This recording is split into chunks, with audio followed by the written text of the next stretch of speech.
Hello everyone, welcome to the grow of pharma. तो आज के इस वीडियो में हम लोग बहुत ही इंपॉर्टेंट टॉपिक पे बात करने वाले हैं। आज के इस वीडियो में हम लोग क्या बात करने वाले हैं? आज के इस वीडियो में हम लोग डिस्कस करेंगे do and die topics, like ऐसे टॉपिक्स जो आपको जीपैट, अगर आप जीपैट 2026 की प्रिपरेशन कर रहे हो तो ऐसे टॉपिक जो कि आपको करने ही करने चाहिए। ठीक है, तो इनिशियली मैंने सोचा था कि सब्जेक्ट वाइज वीडियो बना दूं, बट अगर सब्जेक्ट वाइज वीडियो मैं बनाता तो थोड़ा ज़्यादा हो जाता, कि मतलब एक दो दिन का टाइम डिले हो जाता उसमें।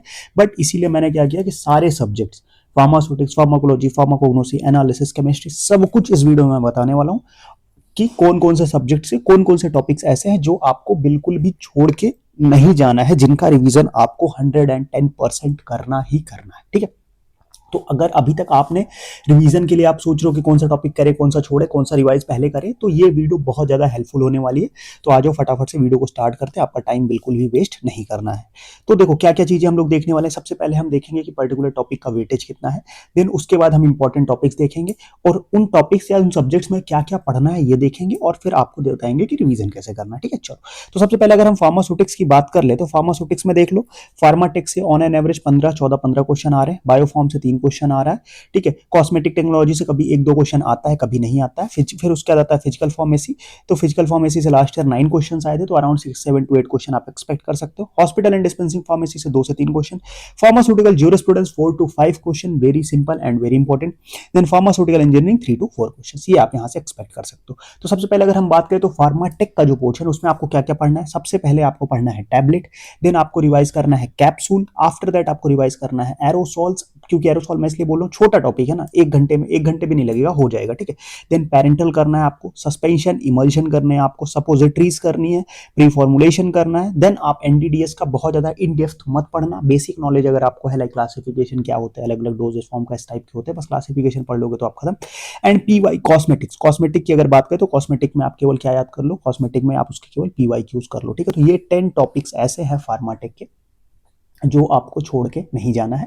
और इसमें भी अगर मैं बताऊं तो tablet, capsule, parental, very very very important. After that आपका प्री फॉर्मुलेशन वेरी इंपॉर्टेंट है। देन आपका फिर सस्पेंशन इमल्शन आता है, देन एरोसॉल, सपोजिटरीज, ये सारी उसके बाद में आएंगे। ठीक, बट ये 4 5 टॉपिक तो बहुत ज्यादा ही इंपॉर्टेंट है, तो इनको बिल्कुल भी मिस मत करना। ठीक है, समझ गए बात आप लोग। नेक्स्ट आगे बढ़ते हैं हम लोग। अब हम बात करेंगे किसके बारे में, फिजिकल फार्मास्यूटिक्स में। तो फिजिकल फार्मास्यूटिक्स में आपका आता है क्या, सबसे पहले इंपॉर्टेंट है rheology and powder, powder rheology and viscosity. Then आपका पाउडर रियोलॉजी आ गया, सस्पेंशन आ जाता है, उसके बाद आपका इमल्शन आ जाता है, surface tension, then solubility. Solubility की जो टेबल है ना, highly soluble, freely soluble, very very very important, उसको अच्छे से याद रख लेना।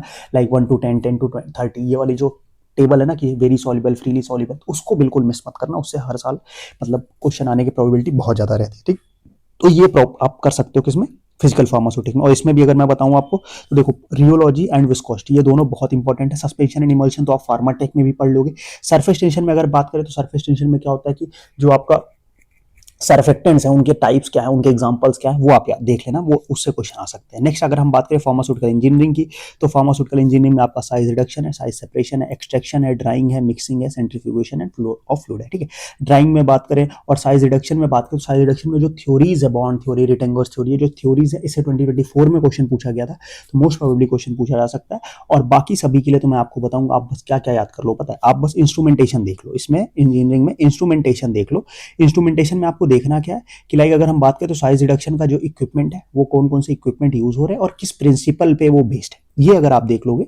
और स्पेसिफिकली अगर कोई लाइक कुछ ऐसे इक्विपमेंट्स हैं, जैसे अगर हम ड्राइंग की बात करें तो कुछ ऐसे लाइक जो आपका विटामिन हो गए या ऐसे प्लांट प्रोडक्ट्स को ड्राई करने के लिए कौन सा ड्रायर यूज होता है, तो ऐसे कुछ स्पेसिफिक जो है वो देख सकते हो। बाकी आप क्या देख लो, बाकी आप इंस्ट्रूमेंट्स में अलग अलग टाइप्स के देख लोगे तो आपका काम हो जाएगा। ठीक है, और मैंने last year already around 2 hours का एक फार्मास्यूटिकल इंजीनियरिंग का वन शॉट बताया था, जिसमें मैंने पूरा फार्मास्यूटिकल इंजीनियरिंग कवर कराया। तो अगर आप वहां से जाके देखना चाहो तो देख सकते हो, उसमें आपका चीज कवर हो जाएगा। ठीक है, नेक्स्ट अगर हम बात करें तो बायोफार्मास्यूटिक्स की, तो बायोफार्मास्यूटिक्स में बेसिक आपको ADME, bio availability, bio equivalence, IVIVC, correlation और बीसीएस क्लासिफिकेशन। ठीक है, बायोफार्मास्यूटिक्स के न्यूमेरिकल्स अब आने की प्रोबेबिलिटी बहुत कम है, तो उसमें टाइम बिल्कुल भी वेस्ट मत करना। इसमें भी बस बेसिक जो टर्म्स हैं, फॉर्मूलाज हैं, उनको याद रखना।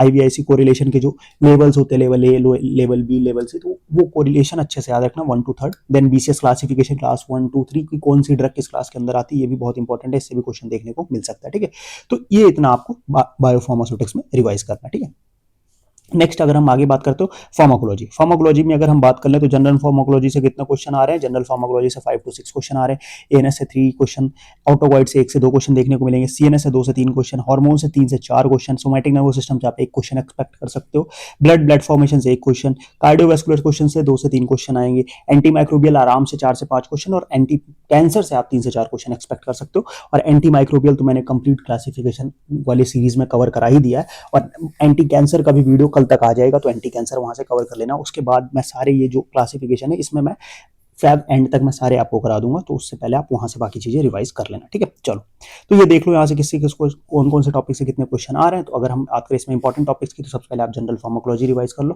बिकॉज जनरल फार्माकोलॉजी के कॉन्सेप्ट जो है वो आपको आगे भी कोरिलेट होते हैं। देन आपका ऑटोनॉमिक नर्वस सिस्टम हो गया, सेंट्रल नर्वस सिस्टम हो गया, कीमोथेरेपी हो गया, नसाइड्स एक छोटा सा टॉपिक, इससे क्वेश्चन आ सकता है। देन आपका डायूरेटिक्स हो गया, हाइपरटेंशन एंड सीएचएफ हो गया, देन आपका एरिथीमिया, इंसुलिन और एंटी प्लेटलेट ड्रग्स। ओके, ये आप याद रखो। कीमोथेरेपी का मतलब केवल कैंसर नहीं है, कीमोथेरेपी का मतलब एंटी माइक्रोबियल भी साथ में है इसको, ठीक है। तो अगर मैं आपको प्रेफरेंस बताऊं तो सबसे पहले आप करो क्या, जनरल फार्माकोलॉजी, आफ्टर दैट आप चले जाओ कीमोथेरेपी एंड एंटी माइक्रोबियल खत्म कर दो, देन आप खत्म कर दो सीवीएस, ठीक है, ये खत्म कर दो। उसके बाद आप आओ सीएनएस। सीएनएस मैं इसलिए बाद में बोल रहा हूँ बिकॉज सीएनएस में क्या हो जाता है ना कि लोग कंफ्यूज हो जाते हैं सीएनएस में। तो सीएनएस में आप केवल क्लासिफिकेशन याद कर लो, आफ्टर दैट आप हार्मोन्स का पोर्शन कवर कर लो, ठीक है। और बीच में ये आपका डायूरेटिक्स और ऑटोक्वाइड्स नसाइड, ये छोटे छोटे टॉपिक्स है, तो इनको एक बार देख लोगे तो आपका काम जो है वो चल जाएगा। बट इस सीक्वेंस में आप याद रखो, general pharmacology, then anti microbial पे जाओ, देन सीवीएस रिवाइज करो, देन आप आ जाओ, आप सीवीएस के बाद देन आप या तो सीएनएस रिवाइज कर सकते हो या हार्मोन रिवाइज कर सकते हो, डिपेंडिंग अपॉन योर प्रेफरेंस। उसके बाद आप एएनएस पे जाओ और बाकी सारी चीजें फिर छोटे छोटे टॉपिक्स जो बचते हैं उनको रिवाइज कर लो, ठीक है। नेक्स्ट, और इसमें भी रिवाइज में पढ़ना क्या है, आपको सब कुछ मत रटने लग जाना भाई, मैं तुम्हें बता रहा हूँ फार्माकोलॉजी में 28 में से 18 to 20 क्वेश्चन केवल और केवल क्लासिफिकेशन, मैकेनिज्म ऑफ एक्शन, इन्हीं दो से डायरेक्ट आते हैं। एनबीएमएस बिल्कुल दिमाग नहीं लगाता फार्माकोलॉजी में कुछ भी। आप अगर पीवाईक्यूज में भी जो आप खतरनाक खतरनाक क्वेश्चन देख रहे होगे ना, जो आपको लग रहा होगा आपके टेस्ट में और वो आ रहे हैं कि यार ये तो बहुत इन डेप्थ क्वेश्चन पूछे, वो क्वेश्चन पूछता था एनटीए, एनबीएमएस नहीं पूछता है। आप 2024 2025 का पेपर अगर आप देखोगे तो एनबीएमएस डायरेक्ट या तो क्लासिफिकेशन या मैकेनिज्म ऑफ एक्शन से सीधा स्ट्रेट फॉरवर्ड क्वेश्चन पूछता है, ठीक है। तो जब वो स्ट्रेट फॉरवर्ड क्वेश्चन पूछ रहा है तो आप क्यों दिमाग लगा रहे हो अपना, आप भी स्ट्रेट फॉरवर्ड पढ़ो। तो क्लासिफिकेशन, मैकेनिज्म ऑफ एक्शन अच्छे से याद रख लो, उसके बाद आगे जाओ, एडवर्स इफेक्ट्स पढ़ो, देन आप जाओ ड्रग ऑफ चॉइस पढ़ो, देन आप ड्रग इंटरेक्शंस पढ़ो। इतना 5 थंब जो है, 5 फिंगर्स का रूल जो है, इतना अगर आप कर लोगे आराम से 20 to 25 क्वेश्चन पूरी फार्माकोलॉजी का कहीं नहीं गया। और इससे ज्यादा आप क्या 28 में 28 तो करोगे नहीं ना, इतना मत करो, ठीक है। थोड़ा सा छोड़ दो एनबीएमएस वालों के लिए, ठीक है। Next, pharmaceutical chemistry, organic chemistry का वेटेज है 15 क्वेश्चन, फिजिकल केमिस्ट्री 2 से 3 question, medicinal chemistry 6 question, pharmaceutical analysis 8 question, biochemistry 2 question, 2 से 3 क्वेश्चन, ठीक है। तो अब आपके इसमें पढ़ना क्या क्या इंपॉर्टेंट टॉपिक्स क्या क्या है वो देख लेते हैं। तो ऑर्गेनिक केमिस्ट्री में अगर आप देखोगे तो रिएक्शन मैकेनिज्म से ज्यादा क्वेश्चन आते हैं, एरोमेटिसिटी से 1 क्वेश्चन आता है, कभी कभी नहीं आता, स्टीरियो केमिस्ट्री से 3 से 4 क्वेश्चन, हेट्रो से 1 क्वेश्चन आता है नहीं आता, ऑर्गेनिक कंपाउंड से 2 से 3 क्वेश्चन, और नेम रिएक्शन से 2 से 3 क्वेश्चन। तो आपको करने क्या क्या है, सबसे पहले आपको करना है जनरल ऑर्गेनिक केमिस्ट्री, ठीक है। जनरल ऑर्गेनिक केमिस्ट्री में भी आपको बहुत ज्यादा मत घुसना, बेसिक बेसिक क्या कर लो आप, एसिडिटी बेसिसिटी का कॉन्सेप्ट कर लो, स्टेबिलिटी का कॉन्सेप्ट कर लो कि लाइक कौन सा कंपाउंड ज्यादा स्टेबल है, कौन सा कम स्टेबल है, ये कैसे पता लगाएंगे। हाइब्रिडाइजेशन आप जनरल ऑर्गेनिक केमिस्ट्री के बेसिस पे देख सकते हो, आईयूपीएसी आइसोमेरिज्म देख सकते हो। उसके बाद आप क्या करो, नेम रिएक्शन जाओ, और आइसोमेरिज्म में भी स्ट्रक्चरल आइसोमेरिज्म पे टाइम मस्ट वेस्ट करना, स्टीरियो आइसोमेरिज्म पे, जीपैट में स्ट्रक्चरल नहीं पूछते, स्टीरियो पूछते, तो स्टीरियो आइसोमेरिज्म पे जाना। देन आप कार्बोहाइड्रेट्स एंड प्रोटीन्स देख सकते हो फॉर द बायोकेमिस्ट्री के पोर्शन से, and SN1 SN2 E1 E2 reaction ये आपके जनरल ऑर्गेनिक केमिस्ट्री के पोर्शन से भी हो जाते हैं, ठीक है। तो ये आप कर सकते हो। नेक्स्ट अगर हम बात करें तो फिजिकल एंड इनऑर्गेनिक केमिस्ट्री की अगर हम बात करें तो देखो फिजिकल केमिस्ट्री में आपको ये टॉपिक्स बहुत ज्यादा लग रहे होंगे, सर क्या क्या पढ़ूं क्या करूं। देखो कुछ मत करो, बहुत ज्यादा दिमाग मत लगाओ। लाइक डाइपोल मोमेंट क्या है, उसका फॉर्मूला क्या है, उसकी यूनिट क्या है, डाइलेक्ट्रिक कांस्टेंट क्या है, फॉर्मूला क्या है, वैल्यूज क्या है, बस। सॉल्यूशन में देखो कोसॉल्वेंसी होते हैं, कौन कौन से टाइप्स होते हैं, कॉलिगेटिव प्रॉपर्टीज देख लो कि क्या कितने टाइप की कॉलिगेटिव प्रॉपर्टीज होती है, कितने पे डिपेंड करते हैं। अगर उसमें कुछ स्पेसिफिक लॉज हैं, जैसे आपका Raoult's law, Charles law, Boyle's law, ये लॉज के बारे में देख लो। लॉज के बारे में भी इन डेप्थ मत घुसना, बस देखना किसमें क्या है। जैसे अगर हम बात करें तो बॉयल्स लॉ क्या है कि volume is inversely proportional to pressure, तो वीआईपी है, तो बस इतना याद रख लो, इससे ज्यादा मत देखो। देन आप definitions like molarity, molality, normality देख लो। फिर इलेक्ट्रोकेमिस्ट्री में like Nernst equation, electrolysis, Faraday law, salt bridge, ये इतना देखो। इसमें भी बहुत इन डेप्थ मत घुसना, नहीं किस लिए यूज होता है बस बेसिक पता होना चाहिए। अगर इक्वेशन याद रख सकते हो तो बहुत अच्छी बात है, नहीं तो बस किस लिए यूज होता है बस इतना याद रखोगे तो काम हो जाएगा। बहुत ज़्यादा इन डेप्थ घुसोगे, 1 से 2 क्वेश्चन आने और ज़्यादा टाइम वेस्ट मत करना इसमें। एक दिन में मैं बोलूँगा एक दिन में आप सारा खत्म कर सकते हो उसको। फिर इसमें अगर हम बात करें तो लिमिट टेस्ट याद रख लो। लिमिट टेस्ट में भी क्या याद रखना है कि रिएक्शन कौन सा यूज होता है, उसमें कौन सा रिएक्टेंट यूज हो रहा है और उसका क्या यूज है। देन रेडियो फार्मास्यूटिकल्स है, मोनोग्राफ्स है, डेंट्रीफाइसेस है, ये अगर आप छोड़ भी दोगे भी तो भी चलेगा, बट लिमिट टेस्ट आपको याद रखना है। ठीक है, चलो next medicinal chemistry and biochemistry की अगर हम बात करें तो मेडिसिनल केमिस्ट्री अगर आप पढ़ रहे हो तो सबसे पहले आप पढ़ो स्टेरॉइड्स, देन आप कीमोथेरेपी पे जाओ, penicillin, TB drugs, malaria drugs, quinolones पे जाओ। आफ्टर दैट आप जाओ एएनएस पे, then local anaesthetic, hypoglycemic and antihistaminic agents. Okay, तो इतना आप कर सकते हो मेडिसिनल केमिस्ट्री में। और इसमें भी बहुत इन डेप्थ मत घुसना, बेसिक बेसिक स्ट्रक्चर को रिलेट करके पढ़ो और नॉमेनक्लेचर अगर आप याद रख सकते हो तो कर सकते हो, नहीं तो स्ट्रक्चर बेसिकली बेसिक देख सकते हो। देन अगर हम बात करें तो बायोकेमिस्ट्री में आप प्रोटीन, कार्बोहाइड्रेट्स देख सकते हो, enzyme, nucleic acid, then metabolic pathways जो है वो देख लो, और लिपिड्स। ठीक है, प्रोटीन एंड कार्बोहाइड्रेट्स ये दोनों बहुत इंपॉर्टेंट है, और इन दोनों के केमिकल टेस्ट के वीडियो चैनल पे ऑलरेडी आ रखे हैं सिंपल वे में, सारे chemical test with simple mnemonic मैंने करा रखा है। उस वीडियोस पे व्यूज बहुत कम गए हैं आई नो, बट आप लोग जाके देख लेना, बिकॉज अगर आप इनके केमिकल टेस्ट से क्वेश्चन एक्सपेक्ट कर रहे हो तो बिल्कुल आप आएंगे और आप इजीली वहां से याद रख सकते हो। ठीक है, सिंपल निमोनिक्स के साथ, बाकी ये भी आप जाके चेकआउट कर सकते हो। ठीक है, तो और ये भी इसमें मतलब 2-3 topic important like protein, carbohydrate आपका ज्यादा इंपॉर्टेंट है। आफ्टर दैट आप एंजाइम, न्यूक्लिक एसिड, लिपिड्स देख सकते हो आपकी अपनी श्रद्धा के हिसाब से जितना आपका मन करे। ठीक है, next one is spectroscopy, that is analysis. Analysis में सबसे इंपॉर्टेंट पोर्शन है स्पेक्ट्रोस्कोपी, जिसमें UV, NMR, IR, mass spectroscopy.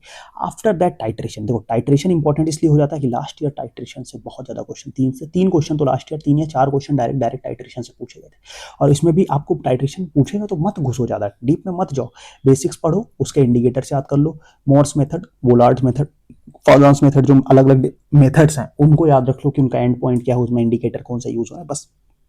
उसके बाद chromatography, gas chromatography, thin layer, HPLC, वो सारी चीजें आप याद कर सकते हो, बिकॉज वो आपका लास्ट प्रायोरिटी होनी चाहिए। पहला प्रायोरिटी स्पेक्ट्रोस्कोपी, देन आपका टाइट्रेशन। ठीक है, इतना आप याद रखोगे तो आपका काम हो जाएगा। और अगर हम बात करें जैसे यूवी में बात करें तो वुडवर्ड फिशर रूल, जिससे हर साल क्वेश्चन आना ही आना है। फिर अगर हम बात करें आईआर में, तो आईआर में देखो तो आप डिग्री ऑफ फ्रीडम कैलकुलेट करना है, वो उससे क्वेश्चन आना ही आना है, तो वो चीजें आप याद रखो। ठीक है, मास की बात करें तो मास में आप देखोगे तो बेस पीक होती है, बेस पीक के बारे में पूछ सकते हैं, तो ऐसे पेरेंट आयन क्या होते हैं, मॉलिक्यूलर आयन क्या होते हैं, तो इससे क्वेश्चन आ सकते हैं। तो ऐसे ऐसे इंपॉर्टेंट कॉन्सेप्ट उठाओ और वो पढ़ो, बहुत ज्यादा इन डिटेल मत घुसो। और अगर इसमें याद भी रखना है तो आपको क्या याद रखो, सारी स्पेक्ट्रोस्कोपी में ऐसे जो इंपॉर्टेंट अगर कुछ कैलकुलेशन के इंपॉर्टेंट पोर्शन है वो देखो, उसके बाद इंस्ट्रूमेंटेशन देख लो बस। इंस्ट्रूमेंटेशन में आपको क्या याद रखना है, इंस्ट्रूमेंटेशन में याद रखना है कि इसमें जो लाइट सोर्स है क्या यूज हो रहा है, डिटेक्टर जो है वो क्या यूज हो रहा है, बस इतना याद रख लोगे आपका क्वेश्चन हो जाएगा। पीवाईक्यू उठा के देखो ना, डायरेक्टली पूछता है कि ये डिटेक्टर किस स्पेक्ट्रोस्कोपी में यूज होता है, या यूवी में कौन सा डिटेक्टर यूज होता है, 4 ऑप्शन दे देगा, तो बस वो याद रखेगा तो आपका काम हो जाएगा। ठीक, नेक्स्ट क्वेश्चन फार्माकोग्नोसी की अगर हम बात करें तो फार्माकोग्नोसी में इंट्रोडक्शन इज वेरी इंपॉर्टेंट, इससे 2 क्वेश्चन देखने को मिल रहे हैं, एल्कलॉइड से 1 से 2 क्वेश्चन, ग्लाइकोसाइड से एक 2024 में 3 थे बट एक क्वेश्चन, तो 1 से 2, रेनिन से 1 से 2 क्वेश्चन देना, बाकी सभी टॉपिक से आप 1 से 2 क्वेश्चन एक्सपेक्ट कर सकते हो। तो एल्कलॉइड, ग्लाइकोसाइड, देन आप उसके बाद टेनिन और रेजिन, ये 4 पॉइंट आप याद रख सकते हो। इंट्रोडक्शन तो ऑल्सो इंपॉर्टेंट है। इंट्रोडक्शन में आपका क्या कर सकते हो, इंट्रोडक्शन में आप stomata, types of stomata, calcium oxalate crystals, ये सारी चीजें जो प्रेजेंट है, ट्राइकोम्स, ये आप याद रख सकते हो। बाकी एल्केलॉइड, ग्लाइकोसाइड की अगर हम बात करें तो इसमें आप बस याद रखना क्या है आपको, क्लासिफिकेशन, केमिकल टेस्ट, ये दोनों बहुत इंपॉर्टेंट पॉइंट्स हैं। उसके बाद आपका जो मन हो वो आप याद रख सकते हो। एंड इंट्रोडक्शन की अगर मैं बात करूँ तो इंट्रोडक्शन पे लास्ट ईयर मैंने लेक्चर बनाए थे, 2 से 3 लेक्चर में पूरा introduction with mnemonic and tricks मैंने कवर करा रखा है, तो ऑलरेडी चैनल पे है, तो वो एक बार जाके आप लोग चेकआउट जरूर कर लेना, वो इस साल के लिए भी आप लोग के लिए बहुत ज्यादा बेनिफिशियल होगा।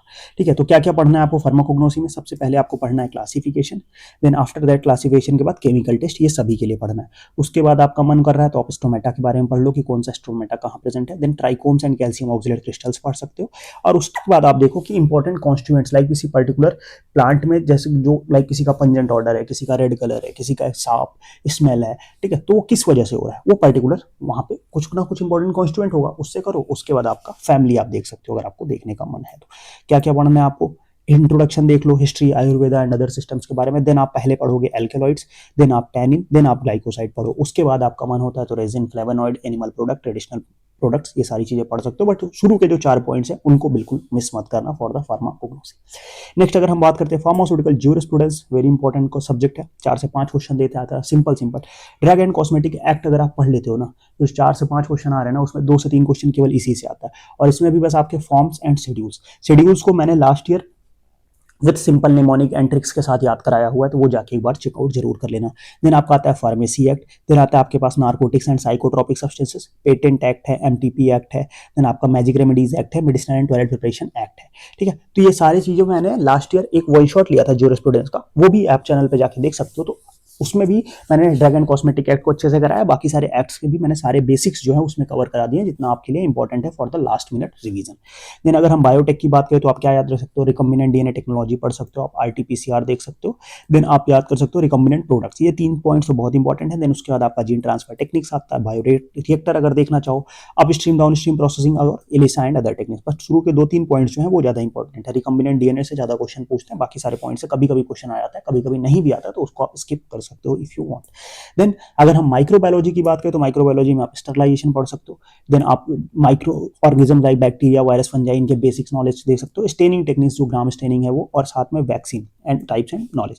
अब देखो इसमें एक और सबसे इंपॉर्टेंट चीज जो है वो मैं आपको बता दूं कि जो अभी एनबीएमएस एक ऐसे कॉन्सेप्ट पे बहुत हर साल एक क्वेश्चन पूछता है। 2024 में भी एक क्वेश्चन पूछा था, 2025 में भी क्वेश्चन पूछा था कि डिसीज और उसके पॉजिटिव ऑर्गेनिज्म कौन से, लाइक अगर आपका टाइफाइड हो रहा है तो किसकी वजह से हो रहा है, देन अगर आपका मलेरिया हो रहा है तो किसकी वजह से हो रहा है, कॉलरा हो रहा है तो किसकी वजह से हो रहा है। तो वो डिसीज एंड उनका जो पॉजिटिव एजेंट्स है उनके एक पेज में एक टेबल बना के उनको याद कर लेना, बिकॉज एक क्वेश्चन इसमें, और ये क्वेश्चन देता है वो पता है किस टाइप का, मैच द फॉलोइंग से। तो इसका बेनिफिट ये है कि अगर आपको 4 के चारों भी नहीं भी याद है ना, आपके पास 1 या 2 आपको याद है, तो आप आराम से उससे आंसर क्रैक कर ले जाते हो। तो इसीलिए मैं बोलूंगा कि इनको, इस पॉइंट को मिस मत करना, तो इसको आप कंप्लीट कर देना। ठीक है, और अगर आपको इस पे एक वीडियो भी चाहिए तो मेरे को कमेंट बॉक्स में बता देना, तो मैं एक वीडियो उस पर बना दूंगा। ठीक है, चलो। तो आई होप आपको चीजें समझ में आ गई होंगी, क्लैरिटी मिल गया होगा कि क्या क्या रिवाइज करना है, कैसे कैसे रिवाइज करना है।